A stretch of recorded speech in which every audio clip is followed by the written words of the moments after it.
ನಮಸ್ಕಾರ, ನೀವು ನೋಡ್ತಾ ಇದ್ದೀರಾ ರಿಪಬ್ಲಿಕ್ ಕನ್ನಡ. ನಾನು ಅಶ್ವಿನಿ ದೇವಾಡಿಗ. ಇವತ್ತು ದರ್ಶನ್ ಪಾಲಿಗೆ ದಿ ಬಿಗ್ ಡೇ. ಅನೇಕ ದಿನಗಳಿಂದ ಅನೇಕ ತಿಂಗಳುಗಳಿಂದಲೂ ಕೂಡ ಪ್ರಶ್ನೆ ಮೂಡ್ತಾ ಇದ್ದಿದ್ದು ಒಂದೇ, ಚಾರ್ಜ್ ಫ್ರೇಮ್ ಯಾವಾಗ ಅನ್ನುವಂತಹ ಪ್ರಶ್ನೆ. ಈ ಚಾರ್ಜ್ ಫ್ರೇಮ್ ವಿಚಾರ ಏನಿದೆ ಇದನ್ನ ಮುಂದೂಡಿಕೆ ಮಾಡಬೇಕು ಅಂತಾನೆ ಅನೇಕ ರೀತಿಯಲ್ಲಿ ಈಗಾಗಲೇ ಅರ್ಜಿಗಳನ್ನ ಹಾಕಿದ್ರು ಅನ್ನುವಂತಹ ವಿಚಾರ. ಆದರೆ ಇವತ್ತು ಚಾರ್ಜ್ ಫ್ರೇಮ್ ನಿರ್ಧಾರ ಆಗುವಂತ ಸಾಧ್ಯತೆ ಇದೆ. ನಿಗದಿ ಆಗತ್ತೆ ಆರೋಪ. ದರ್ಶನ್ ಪವಿತ್ರ ಸೇರಿ ಇಡೀ ಡಿ ಗ್ಯಾಂಗ್ಗೆ ಡವಡವ ಶುರುವಾಗಿದೆ. ಕೋರ್ಟ್ನಲ್ಲಿ ಆರೋಪವನ್ನ ನಿಗದಿಪಡಿಸಲಿದ್ದಾರೆ ಪೊಲೀಸರು. ಇವತ್ತೇ ಈ ಕೊಲೆ ಕೇಸ್ ಟ್ರಯಲ್ಗೂ ಕೂಡ ದಿನಾಂಕ ನಿಗದಿ ಆಗುವಂತ ಸಾಧ್ಯತೆ ಇದೆ. ಕಿಲ್ಲಿಂಗ್ ಸ್ಟಾರ್ ದರ್ಶನ್ಗೆ ಇವತ್ತು ಬಿಗ್ ಡೇ. ಒಂದು ಕಡೆಯಲ್ಲಿ ಹಾಸಿಗೆ ದಿಂಬು ಕೇಳಿದ್ರು, ಅದು ಕೂಡ ಹೈಕೋರ್ಟ್ನಿಂದ ಸಿಕ್ಕಿಲ್ಲ, ಕೋರ್ಟ್ ಕೊಟ್ಟಿಲ್ಲ. ಆ ನಂತರದಲ್ಲಿ ಚಾರ್ಜ್ ಫ್ರೇಮ್ ಯಾವಾಗ ಅನ್ನುವಂತಹ ಪ್ರಶ್ನೆಗಳಿದ್ವು. ಇವತ್ತೇ ಆರೋಪ ನಿಗದಿಯಾಗುವಂತಹ ಸಾಧ್ಯತೆ ಇದೆ. ಪೊಲೀಸರು ಕೂಡ ಕೋರ್ಟ್ನಲ್ಲಿ ಆರೋಪ ನಿಗದಿಪಡಿಸಲಿದ್ದಾರೆ. ಅದರ ಜೊತೆಯಲ್ಲಿ ಈ ಕೇಸ್ನ ಟ್ರಯಲ್ ದಿನಾಂಕವನ್ನು ಕೂಡ ಇವತ್ತೇ ನಿಗದಿ ಮಾಡಲಾಗುತ್ತಾ ಅನ್ನುವಂತಹ ಪ್ರಶ್ನೆಗಳಿದ್ವು. ಬಹುತೇಕವಾಗಿ ಹೌದು ಅಂತ ಹೇಳಲಾಗ್ತಾ ಇದೆ. ಇವತ್ತೇ ಟ್ರಯಲ್ ದಿನಾಂಕ ಕೂಡ ನಿಗದಿಯಾಗುವಂತಹ ಸಾಧ್ಯತೆ ಇದೆ. ಪರಪ್ಪನಗ್ರಹಾರ ಜೈಲಿನಲ್ಲಿ ದರ್ಶನ್ ಒಂದು ಕಡೆ ಪರದಾಡ್ತಾ ಇದ್ದಾರೆ. ಹಾಸಿಗೆ ದಿಂಬಿಲ್ಲ, ಕ್ವಾರಂಟೈನ್ ಸೆಲ್ನಲ್ಲೇ ನಿದ್ದೆ ಇಲ್ಲದೆ ಒದ್ದಾಟ ಒಂದು ಕಡೆ. ಮತ್ತೊಂದು ಕಡೆಯಲ್ಲಿ ಈ ಜೈಲು ವಾಸದಿಂದ ಸುಮಾರು 10 ಕೆಜಿ ತೂಕ ಇಳಿಕೆ ಆಗಿದೆ ಅನ್ನುವಂತ ಮಾಹಿತಿ ಇದೆ. ಸೂರ್ಯೋದಯಕ್ಕೂ ಮುನ್ನವೇ ದರ್ಶನ್ಗೆ ಎಚ್ಚರ ಆಗುತ್ತೆ. ಬ್ಯಾರಕ್ನಲ್ಲೇ ವಾಕಿಂಗ್ ಮಾಡ್ತಾರೆ. ಟೈಮ್ ಪಾಸ್ಗೆ ಒಂದಷ್ಟು ಪುಸ್ತಕಗಳು, ಅದು ಬಿಟ್ರೆ ಮತ್ತೇನೂ ಇಲ್ಲ. ಒಂದಷ್ಟು ಕೋರಿಕೆಗಳಿದ್ವು, ಅದ್ಯಾವುದು ಕೂಡ ಸಿಕ್ಕಿಲ್ಲ. ಕ್ರೈಮ್ ಥ್ರಿಲ್ಲರ್ ಪುಸ್ತಕಗಳ ದಾಸನಾಗಿದ್ದಾರೆ ದರ್ಶನ್. ಬೇರೆ ಸಹ ಕೈದಿಗಳಿಗೆ ಸಿಗ್ತಾ ಇರುವಂತಹ ಒಂದಷ್ಟು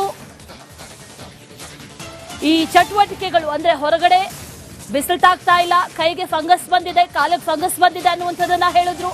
ಆ ನಂತರದಲ್ಲಿ ಡಾಕ್ಟರ್ ಅನ್ನೇ ಕಳುಹಿಸಿಕೊಡಲಾಯಿತು. ಅಂಥದ್ದೇನು ಇಲ್ವೇ ಇಲ್ಲ ಅಂತ ಡಾಕ್ಟರ್ ಕೂಡ ಕನ್ಫರ್ಮ್ ಮಾಡಿದ್ರು.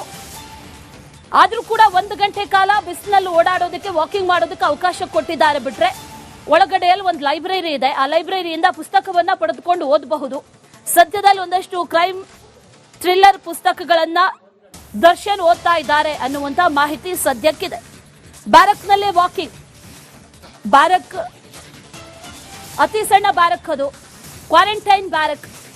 ಆ ಬ್ಯಾರಕ್ನಲ್ಲೇ ವಾಕಿಂಗ್ ಮಾಡ್ತಾರೆ. ಟೈಮ್ ಪಾಸ್ಗೆ ಒಂದಷ್ಟು ಪುಸ್ತಕ ಓದ್ತಾರೆ. ಅದರ ಜೊತೆಯಲ್ಲಿ ಈ ಬೇಲ್ ತಗೊಂಡು ಹೊರಗೆ ಬಂದಂತಹ ಸಂದರ್ಭದಲ್ಲಿ ಒಂದಷ್ಟು ತೂಕ ಹೆಚ್ಚೇ ಆಗಿತ್ತು. ಆದ್ರೆ ಈಗ ತೂಕ ಇಳಿಸ್ಕೊಂಡಿದ್ದಾರೆ. ಸುಮಾರು 10 ರಿಂದ 11 ಕೆಜಿ ತೂಕ ಇಳಿಕೆ ಆಗಿದೆ ಅನ್ನುವಂತಹ ಮಾಹಿತಿ ಕೂಡ ಸದ್ಯಕ್ಕಿದೆ. ನಿದ್ದೆ ಬರ್ತಾ ಇಲ್ಲ, ಬೆನ್ನು ನೋವು, ಸಿಕ್ಕಾಪಟ್ಟೆ ಆರೋಗ್ಯ ಸಮಸ್ಯೆಗಳು, ಇದೆಲ್ಲವನ್ನೂ ಕೂಡ ಹೇಳ್ಕೊಂಡಿದ್ರು. ಕೋರ್ಟ್ನ ಮುಂದೆ ಒಂದೊಂದಾಗೆ ಅರ್ಜಿಗಳನ್ನ ಹಾಕಿದ್ರು. ಅದೆಲ್ಲವೂ ಕೂಡ ಒಂದು ಕಡೆಯಾದ್ರೆ ಈಗ ಇವತ್ತು ದರ್ಶನ್ ಪಾಲಿಗೆ ಬಿಗ್ ಡೇ. ಚಾರ್ಜ್ ಫ್ರೇಮ್ ಇವತ್ತು ನಿಗದಿ ಆಗತ್ತೆ. ಜೊತೆಯಲ್ಲಿ ಕೋರ್ಟ್ನಲ್ಲಿ ಇವತ್ತು ಆರೋಪ ನಿಗದಿ ಕೂಡ ಮಾಡ್ತಾರೆ. ಅದರ ಜೊತೆಯಲ್ಲಿ ಟ್ರಯಲ್ಸ್ಗೆ ದಿನಾಂಕವನ್ನ ಇವತ್ತು ನಿಗದಿ ಮಾಡ್ತಾರೆ ಅನ್ನುವಂತ ಮಾಹಿತಿ ಇದೆ. ಅದರ ಜೊತೆಯಲ್ಲಿ ದರ್ಶನ್ ಬಗ್ಗೆ ಒಂದಷ್ಟು ಅಪ್ಡೇಟ್ ಸಿಗ್ತಾ ಇರೋದು. ಹೇಗಿದ್ದಾರೆ ಆ ಕ್ವಾರಂಟೈನ್ ಸೆಲ್ನಲ್ಲಿ, ಯಾವ ರೀತಿ ದಿನ ಕಳೀತಾ ಇದ್ದಾರೆ, ಹೊರಗಡೆ ಬರ್ತಾ ಇದ್ದಾರಾ, ಹೊರಗಡೆ ಯಾರು ಕೂಡ, ಎಲ್ಲರೂ ಕೂಡ ಬಾಡಿ ವಾರ್ನ್ ಕ್ಯಾಮ್ರಾಗಳನ್ನ ಹಾಕಿರ್ತಾರೆ. ಯಾರು ಮಾತಾಡ್ತಾ ಇಲ್ಲ. ಅಲ್ಲಿ ಓಡಾಡುವಂತಹ ಪೊಲೀಸರಾಗಿರ್ಬೋದು, ಸಿಬ್ಬಂದಿ ಆಗಿರ್ಬೋದು, ಯಾರು ಕೂಡ ದರ್ಶನ್ ಬಳಿ ಮಾತನಾಡಬಾರದು ಅನ್ನುವಂತಹ ನಿಟ್ಟಿನಲ್ಲಿ ಕಟ್ಟುನಿಟ್ಟಿನ ಸೂಚನೆಯನ್ನ ಕೂಡ ನೀಡಲಾಗಿದೆ. ಆ ರೀತಿ ಏನಾದರೂ ಮಾತಾಡಿದ್ರೆ ಕ್ರಮ ಆಗುತ್ತೆ ಅನ್ನುವಂತಹ ನಿಟ್ಟಿನಲ್ಲಿ ಅವರು ಕೂಡ ಸುಪ್ರೀಂ ಕೋರ್ಟ್ನಿಂದ ಸೂಚನೆ ಇರೋದ್ರಿಂದ ಯಾರು ಮಾತಾಡೋದಕ್ಕೂ ಕೂಡ ಇಲ್ಲ. ಇನ್ನು ಕೊಲೆ ಆರೋಪಿ ದರ್ಶನ್ ವಿಚಾರಣೆ ಆರಂಭ ಆಗಿದೆ ಅನ್ನುವಂತ ಮಾಹಿತಿ ಈಗ ಸಿಗ್ತಾ ಇದೆ. ರೇಣುಕಾ ಕೊಲೆ ಕೇಸ್ಗೆ ಸಂಬಂಧಪಟ್ಟಂತೆ ಆರೋಪಿಗಳನ್ನ ಕೋರ್ಟ್ಗೆ ಹಾಜರುಪಡಿಸಲಾಗಿದೆ. ಸಿಟಿ ಸಿವಿಲ್ ಕೋರ್ಟ್ನಲ್ಲಿ ದೋಷಾರೋಪ ನಿಗದಿಯಾಗುತ್ತೆ. ವಿಡಿಯೋ ಕಾನ್ಫರೆನ್ಸ್ ಮೂಲಕ ಆರೋಪಿಗಳನ್ನ ಈಗ ಹಾಜರುಪಡಿಸಿದ್ದಾರೆ. ವಿಚಾರಣೆ ಆರಂಭ ಆಗಿದೆ ಅನ್ನುವಂತ ಮಾಹಿತಿ ಸದ್ಯಕ್ಕೆ ಈಗ ಲಭ್ಯ ಆಗ್ತಾ ಇರೋದು. ಇವತ್ತು ಚಾರ್ಜ್ ಫ್ರೇಮ್ ನಿಗದಿಯಾಗುತ್ತೆ. ಅದರ ಜೊತೆಯಲ್ಲಿ ಟ್ರಯಲ್ ದಿನಾಂಕವೂ ಕೂಡ ಇವತ್ತು ನಿಗದಿ ಆಗುತ್ತೆ ಅನ್ನುವಂತ ಮಾಹಿತಿ ಇದೆ. ಆ ನಿಟ್ಟಿನಲ್ಲಿ ಈಗ ವಿಚಾರಣೆ ಕೂಡ ಆರಂಭ ಆಗಿದೆ ಅನ್ನುವಂತ ಮಾಹಿತಿ ಲಭ್ಯ ಆಗ್ತಾ ಇದೆ. ವಿಡಿಯೋ ಕಾನ್ಫರೆನ್ಸ್ ಮೂಲಕ ಈ ರೇಣುಕಾಸ್ವಾಮಿ ಕೊಲೆ ಕೇಸ್ನ ಆರೋಪಿಗಳನ್ನ ವಿಡಿಯೋ ಕಾನ್ಫರೆನ್ಸ್ ಮೂಲಕ ಈಗ ಹಾಜರುಪಡಿಸಲಾಗಿದೆ ಅನ್ನುವಂತಹ ಮಾಹಿತಿ.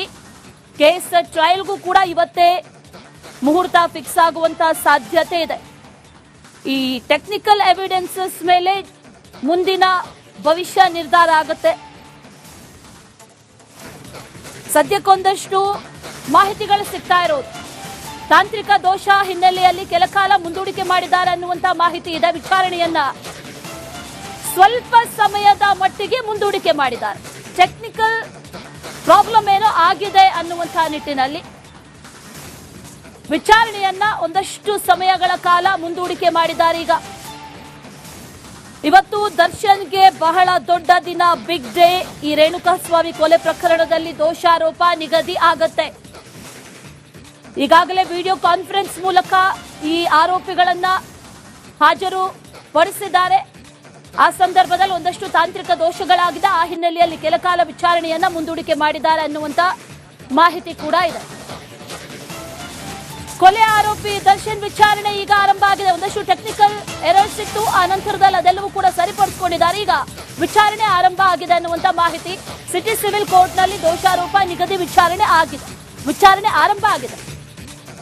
ವಿಡಿಯೋ ಕಾನ್ಫರೆನ್ಸ್ ಮೂಲಕ ಆರೋಪಿಗಳನ್ನ ಹಾಜರುಪಡಿಸಲಾಗಿದೆ. ದರ್ಶನ್, ಪವಿತ್ರ ಗೌಡ ಸೇರಿ ಎಲ್ಲಾ ಆರೋಪಿಗಳು ಕೂಡ ರೇಣುಕಾಸ್ವಾಮಿ ಕೊಲೆ ಪ್ರಕರಣದ 10 ಆರೋಪಿಗಳನ್ನ ಈಗ ಹಾಜರುಪಡಿಸಲಾಗಿದೆ.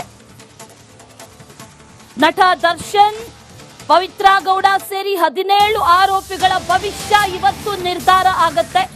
ವಿಡಿಯೋ ಕಾನ್ಫರೆನ್ಸ್ ಮೂಲಕ ಆರೋಪಿಗಳನ್ನ ಈಗ ಹಾಜರುಪಡಿಸಿದ್ದಾರೆ. ಒಂದಷ್ಟು ಟೆಕ್ನಿಕಲ್ ಎರರ್ ಇತ್ತು ಅನ್ನುವಂತ ಮಾಹಿತಿ ಬಂತು. ಆ ನಂತರದಲ್ಲಿ ಅದನ್ನು ಸರಿಪಡಿಸಿಕೊಂಡು ಇಮಿಡಿಯೇಟ್ ಆಗಿ ಮತ್ತೆ ವಿಡಿಯೋ ಕಾನ್ಫರೆನ್ಸ್ ಅಲ್ಲಿ ಎಲ್ಲರೂ ಕೂಡ ಹಾಜರಾಗಿದ್ದಾರೆ. ಸಿಟಿ ಸಿವಿಲ್ ಕೋರ್ಟ್ ಅಲ್ಲಿ ಈಗ ವಿಚಾರಣೆ ಆರಂಭ ಆಗಿದೆ ಅನ್ನುವಂತ ಮಾಹಿತಿ. ಎಲ್ಲಾ ಆರೋಪಿಗಳು ಕಡ್ಡಾಯವಾಗಿ ಹಾಜರಾಗಿರಬೇಕು ಅನ್ನುವಂತ ಸೂಚನೆಯನ್ನ ಮೊದಲೇ ನೀಡಲಾಗಿತ್ತು. ಆ ನಿಟ್ಟಿನಲ್ಲಿ ಎಲ್ಲ ವ್ಯವಸ್ಥೆಗಳನ್ನ ಕೂಡ ಈಗಾಗಲೇ ಮಾಡಿಕೊಳ್ಳಲಾಗಿತ್ತು.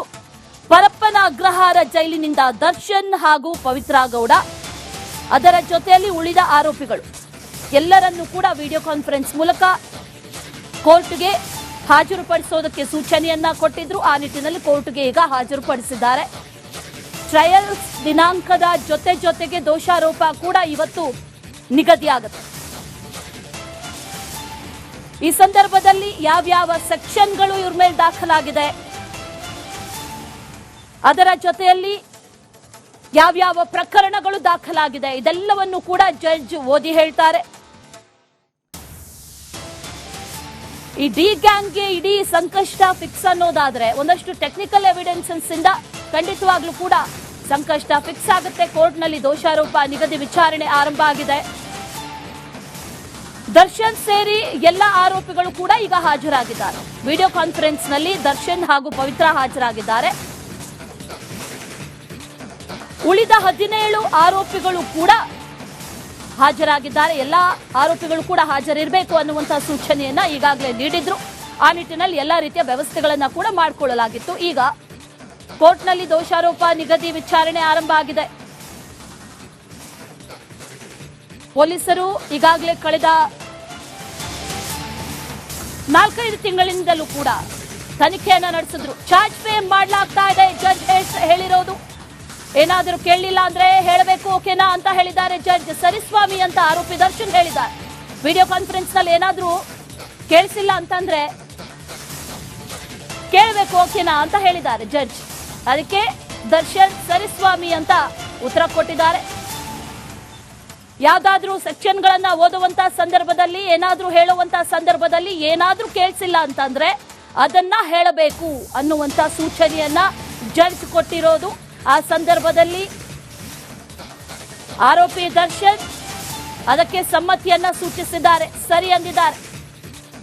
ಚಾರ್ಜ್ ಫ್ರೇಮ್ ಮಾಡಲಾಗ್ತಾ ಇದೆ ಅನ್ನುವಂಥದ್ದನ್ನ ಜಡ್ಜ್ ಈಗ ಹೇಳಿರೋದು. ಈ ದೋಷಾರೋಪ ನಿಗದಿಯ ಸಂದರ್ಭದಲ್ಲಿ ನ್ಯಾಯಾಧೀಶರು ಪ್ರತಿಯೊಂದನ್ನ ಕೂಡ ಕೂಗಿ ಹೇಳ್ತಾರೆ. ಧ್ವನಿ ಕೇಳಿಸ್ತಾ ಇದೆಯಾ ಅಂತ ಹೇಳಿದ್ರು ಜಡ್ಜ್. ಆ ಸಂದರ್ಭದಲ್ಲಿ ನಿಮ್ಮ ಧ್ವನಿ ಕೇಳಿಸ್ತಾ ಇದೆ ಸ್ವಾಮಿ ಅಂತ ದರ್ಶನ್ ಹೇಳಿದ್ದಾರೆ. ದರ್ಶನ್ ಪರ ವಕೀಲರಾದಂತಹ ಸುನಿಲ್ ಈಗ ವಾದವನ್ನ ಆರಂಭ ಮಾಡಿದ್ದಾರೆ.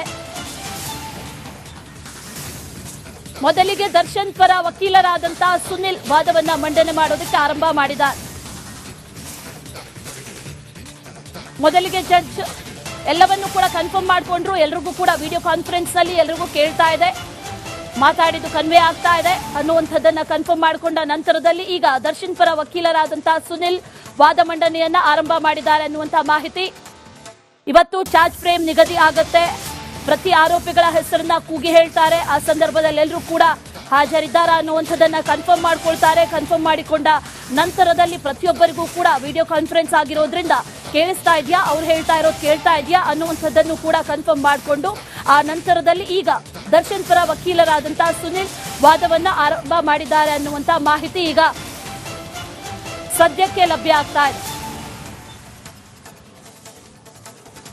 ವಿಚಾರಣೆ ಆರಂಭ ಆಗಿದೆ. ವಿಚಾರಣೆ ಆರಂಭ ಆದ ನಂತರದಲ್ಲಿ ಜಡ್ಜ್ ದರ್ಶನ್ ರನ್ನ ಪ್ರಶ್ನೆ ಮಾಡಿರೋದು ಕೇಳಿಸ್ತಾ ಇದೆಯಾ ಅಂತ ಪ್ರಶ್ನೆ ಮಾಡಿದ್ದಾರೆ. ನಾನು ಮಾತಾಡ್ತಾ ಇರೋದು ಕೇಳಿಸ್ತಾ ಇದೆಯಾ, ಕೇಳಿಸ್ತಿಲ್ಲ ಅಂತಂದ್ರೆ ಅದನ್ನ ಹೇಳಬೇಕು ಅನ್ನೋದನ್ನ ಕೂಡ ಹೇಳಿದ್ದಾರೆ. ದರ್ಶನ್ ಅವರನ್ನ ನೇರವಾಗಿ ಹಾಜರುಪಡಿಸಬೇಕು. ವಿಡಿಯೋ ಕಾನ್ಫರೆನ್ಸ್ ನಲ್ಲಿ ಹಾಜರುಪಡಿಸಿದ್ದಕ್ಕೆ ಆಕ್ಷೇಪಗಳು ವ್ಯಕ್ತವಾಗ್ತಾ ಇದೆ. ದರ್ಶನ್ ಪರ ವಕೀಲ ಸುನಿಲ್ ಕುಮಾರ್ ಆಕ್ಷೇಪವನ್ನ ವ್ಯಕ್ತಪಡಿಸಿದ್ದಾರೆ.